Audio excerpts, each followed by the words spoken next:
Hello, welcome back.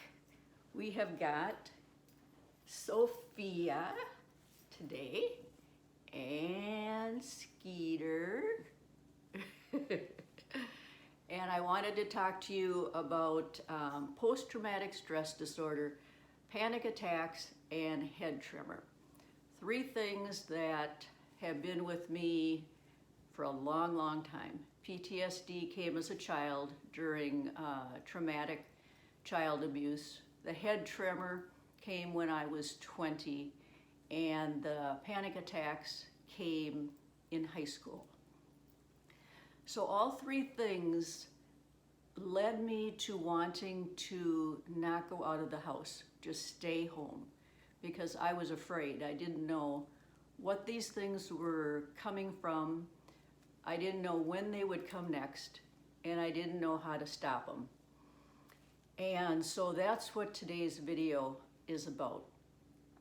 Now, being 72 years old now, there's a lot of wisdom that comes with age. And looking back, I spent probably 40 years hiding. I just was so afraid.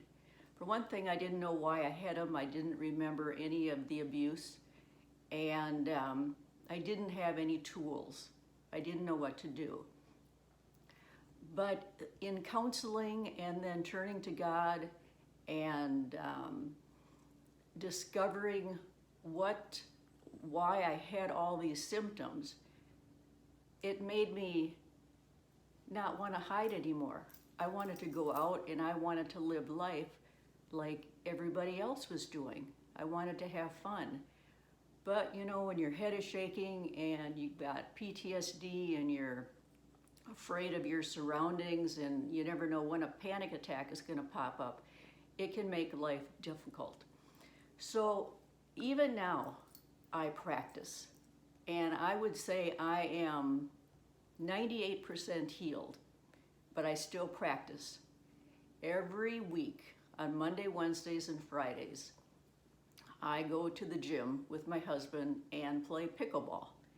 So walking into this huge gym, there's 4 courts where they're playing. There's about 50 people, and walking in there is not always easy. It makes me nervous. But doing it, practicing, is what's important, because it's never a test. You're just practicing to feel good. And so that's important to remember. You need to practice. Don't stay home and hide. I was very good at that, but it doesn't get you anywhere. And so when I go, I sit down, there's 4 courts in front of me, there's bleachers behind me, and I sit in a chair that's right in between, purposely. I don't hide in the room. And I will do some diaphragmatic breathing, which is number one thing to calm me down. And it'll help you if you're dealing with any of those 3 problems. And basically, if you suck your stomach in, and that's when you're breathing out to a count of 1001, 1002, 1003, 1004, and there's no more breath. And if you'll notice at that point, when there's no breath, the calmness that you feel, just make a real note of that, because that's the calmness I always want. And then you resume by taking in breaths to the count of 1001, 2, 3, 4. And I'll do that maybe 4 or 5 times, and that just totally calms me down. I'm sitting there not looking scared. I have a smile on my face. And I don't know, something about smiling, it makes you feel more calm and more confident. Almost to the point that at any moment I could laugh, you know, because I'm feeling that happy and that good. And people will walk by and talk to me. They'll tap me on the shoulder and this and that. And if you have PTSD, you know you don't like to have people behind you. You want to be in the corner so you can see everybody. Well, I don't do that. I used to. So now if someone, you know, goes like this, it's like, hey, how you doing? Did you have a good game? You know, and it's all practice. Just practice, practice, practice. You can't get enough practice.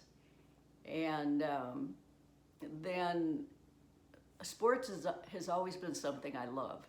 And so it's a good place for me to go and to just practice being confident, happy, comfortable, and stress-free. And every time when I go in there, I have some anxiety, but every time I leave, it's gone. It's totally gone. And it doesn't take me very long to feel good either. And if somebody asks me, oh, your head is shaking. Did you know your head is shaking? You know, always have a little something in the back of your mind to tell them.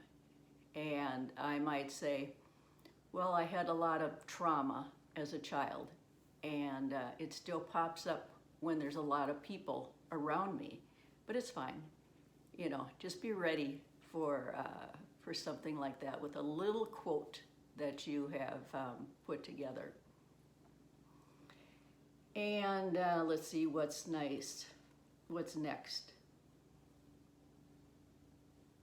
I like to talk and engage with people around me. I'll say, so how's your day going? You know, I used to sit in the corner way in the back and not talk to anybody. Now I make a point that I talk to people. How is your day going? Did you win your last game? You know, and it's amazing how many times that it comes up that I can minister to them. Maybe they'll say they're having a bad day or they're feeling sad, and it gives me a chance to just, I've always been a prayer minister in church, and so it gives me time to help and even pray with people. But I guess the most important thing is whatever it is that you are afraid to do, that's what you need to do. And it's as easy as that. Just, I used to be afraid to go to a movie theater. Well, just sitting in a room with darkness, with all these people, it was scary for me, but I did it. Or the grocery store, or the gas station, or anywhere. I was afraid to go everywhere. And now I can do anything, but you have to step through the fear. And the easiest way to do that is to ask God to help you. I was a person that wanted to do everything myself. If I read the right book, I would be able to figure it out. But in my 40s, I realized that I'm not the one that's going to save me. And I just devoted all my attention onto God, and I asked Him to fill my heart, take over my life, and show me what I was supposed to do to overcome all my problems. And He did that. He showed me where my problems came from, and He directed my path on who I should see, where I should go, what I should do. And it's just been incredible. He showed me miracles. Let me tell you one miracle that was so powerful right after I accepted Jesus. I was carrying a ladder around the house to put up bird feeders in an old tree.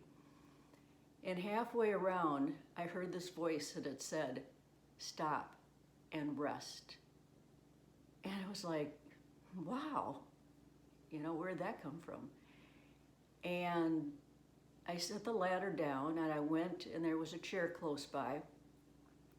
And I just sat there, and I thought, it's 10:30 in the morning. I'm not tired. I really don't need to rest.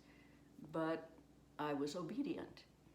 And a few seconds later, that huge tree that I was going to put the ladder against fell down to the ground and crashed. Boy, if you don't think that got my attention.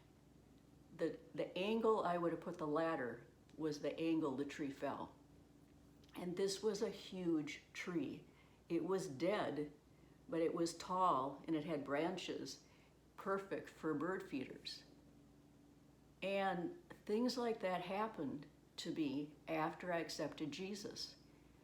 There was so many miracles, and I've written about those in my books. They're on Amazon, they're in Audible, and now I'm on YouTube. But just give all your problems over to God. Tell him that you want his help, that you want him to come in you, Father, Son, Holy Spirit, and your life will never be the same. And that's what healed me. It wasn't drugs that healed me, no. And it wasn't the books, the self-help books that healed me, no. It was God. And so I invite you to pray as I did, and write back about your miracles. But make it a great day. Thanks for watching. I hope you like, subscribe, and my favorite thing is when you comment. I got another comment today, and I'm going to do a video on that. It helps me to get ideas. So thanks. Bye-bye.